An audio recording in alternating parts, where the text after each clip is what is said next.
जय श्री कृष्ण। नमस्कार दोस्तों, स्वागत है आप सभी का हमारे YouTube चैनल पर। दोस्तों, आज मैं आपको कार्तिक कृष्ण एकादशी रमा एकादशी व्रत की कथा और महत्व सुना रहा हूँ। धर्मराज युधिष्ठिर कहने लगे कि हे भगवान, कार्तिक कृष्ण एकादशी का क्या नाम है, इसकी क्या विधि है और इसके करने से क्या फल प्राप्त होता है, सो आप विस्तार पूर्वक मुझे सुनाइए। भगवान श्री कृष्ण बोले, ही राजन, कृष्ण पक्ष की एकादशी का नाम रमा एकादशी है और यह कार्तिक के महीने में आती है। यह बड़े बड़े पापों का नाश करने वाली है। प्रसंगवश इसका महत्व मैं तुमसे कहता हूँ। प्राचीन काल में मुचकंद नाम का एक राजा था। उसकी इंद्र के साथ मित्रता थी और साथ ही यम, कुबेर, वरुण तथा विभीषण के साथ भी मित्रता थी। यह राजा बड़ा धर्मात्मा तथा विष्णु भक्त था, साथ ही न्यायपूर्वक राज्य करता था। उस राजा के एक कन्या थी जिसका नाम चंद्रभागा था।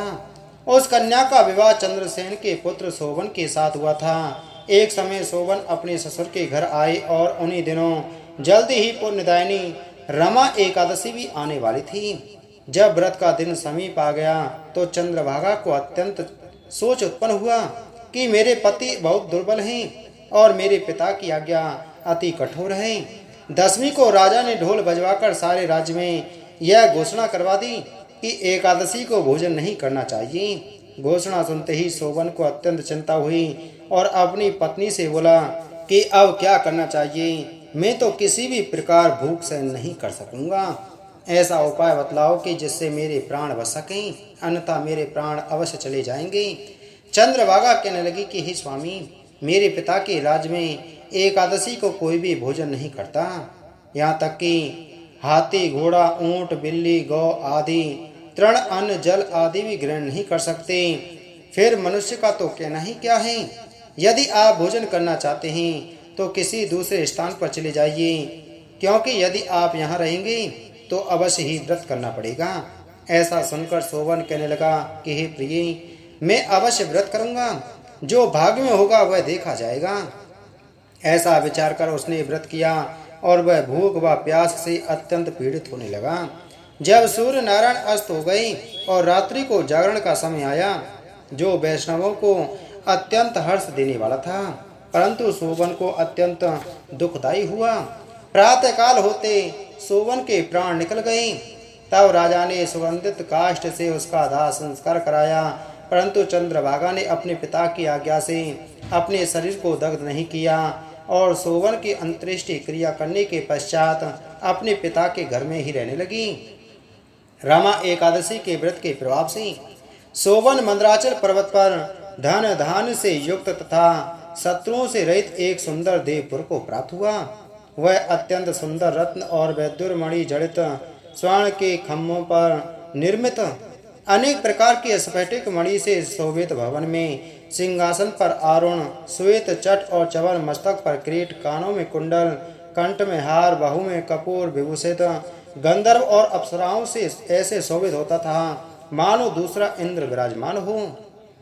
एक समय मुचकुंद के नगर में रहने वाला सोम शर्मा नाम का ब्राह्मण तीर्थ यात्रा करता हुआ घूमता घूमता उधर जा निकला और उसने सोवन को पहचान कर कहा कि यह तो राजा का जमाई सोवन है। उसके निकट गया। सोवन भी उसको पहचान कर अपने आसन से उठकर उसके पास आया और प्रणाम आदि करके कुशल क्षेम पूछने लगा। ब्राह्मण ने कहा कि राजा मुचकंद और आपकी पत्नी चंद्रभागा कुशल से हैं। नगर में भी सब प्रकार कुशल है, परंतु हे राजन, हमको अत्यंत आश्चर्य हो रहा है। अपना वृत्तांत कहिए कि ऐसा सुंदर नगर जो न कभी देखा न सुना, आपको किस प्रकार प्राप्त हुआ। तब सोवन बोला कि कार्तिक कृष्ण रमा एकादशी का व्रत करने से मुझे यह नगर प्राप्त हुआ है, परंतु यह अस्थिर है। यह सुनकर ब्राह्मण बोला कि हे राजन, स्थिर होने का कोई उपाय हो तो कहीं, मैं अवश्य मेव वह युक्ति करूंगा। मेरी इस बात को आप मिथ्या ना समझें। सोवन कहने लगा कि मैंने इस व्रत को श्रद्धा रहित होकर किया है, अतः यह सब कुछ अस्थिर है। यदि आप मुचकंद की कन्या चंद्रभागा को यह सब वृत्तांत कहें तो यह स्थिर हो सकता है। यह सुनकर उस श्रेष्ठ ब्राह्मण ने अपने नगर में लौटकर चंद्रभागा से संपूर्ण वृत्तांत कहा। ब्राह्मण के वचन सुनकर चंद्रभागा बड़ी प्रसन्नता पूर्वक ब्राह्मण से बोले कि हे ब्राह्मण, यह सब बातें आपने प्रत्यक्ष में देखी हैं या स्वप्न की कर रहे हैं। ब्राह्मण कहने लगा कि हे पुत्री, मैंने महावन में तुम्हारे पति को प्रत्यक्ष देखा है, साथ ही किसी से विजय न हो ऐसा देवताओं के नगर के समान उसका नगर भी देखा है। उन्होंने यह भी कहा है कि यह स्थिर नहीं है, जिस प्रकार यह स्थिर रह सके सो उपाय करना चाहिए। चंद्रभागा कहने लगी, हे विप्र, तुम मुझको वहां पर ले चलो। पतिदेव के दर्शन की मेरी तीव्र लालसा है। मैं अपने किए पुण्य से उस नगर को स्थिर बना दूंगी। आप ऐसा कार्य कीजिए जिससे उनका हमारा संयोग हो, क्योंकि वियोगी को मिला देना महान पुण्य है। सोम शर्मा यह बात सुनकर चंद्रभागा को साथ लेकर मंदराचल पर्वत के समीप वामदेव ऋषि के आश्रम में गया। वामदेव ऋषि ने उसकी बात सुनकर वेद मंत्रों से उज्ज्वल तिलक द्वारा चंद्रभागा का अभिषेक किया। तब ऋषि मंत्र के प्रभाव और एकादशी के व्रत से चंद्रभागा का शरीर दिव्य हो गया और वह अत्यंत प्रसन्नता के साथ अपने पति के निकट गई। अपनी प्रिय पत्नी को आते देखकर सोवन अत्यंत प्रसन्न हुआ और उसको बुलाकर अपनी बाईं तरफ बिठाया। चंद्रभागा कहने लगी कि प्राणनाथ, आप मेरे पुण्य को सुनिए। अपने पिता के घर में जब मैं 8 वर्ष की थी, तब से विधि पूर्वक एकादशी के व्रत को श्रद्धा पूर्वक करती आ रही हूँ। इस पुण्य के प्रताप से आपका यह नगर स्थिर हो जाएगा तथा समस्त कर्मों से युक्त होकर प्रलय के अंत तक रहेगा। इसके पश्चात चंद्रभागा दिव्य रूप धारण कर तथा दिव्य आभूषणों व वस्त्रों से सुसज्जित होकर अपने पति के साथ रहने लगी। सोवन भी आनंद से रहने लगा। भगवान श्री कृष्ण कहने लगे कि हे राजन, यह मैंने रमा एकादशी का महत्तम कहा है। जो मनुष्य इस व्रत को करते हैं उनके ब्रह्म हत्या आदि समस्त पाप नष्ट हो जाते हैं।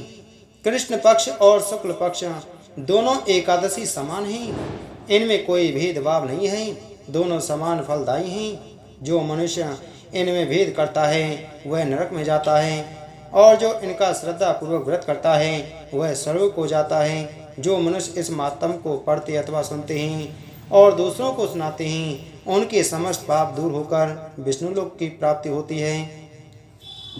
इसलिए समस्त मनुष्यों को दोनों एकादशियों का व्रत समान पूर्वक करना चाहिए, चाहे एकादशी कृष्ण पक्ष की हो चाहे एकादशी शुक्ल पक्ष की हो।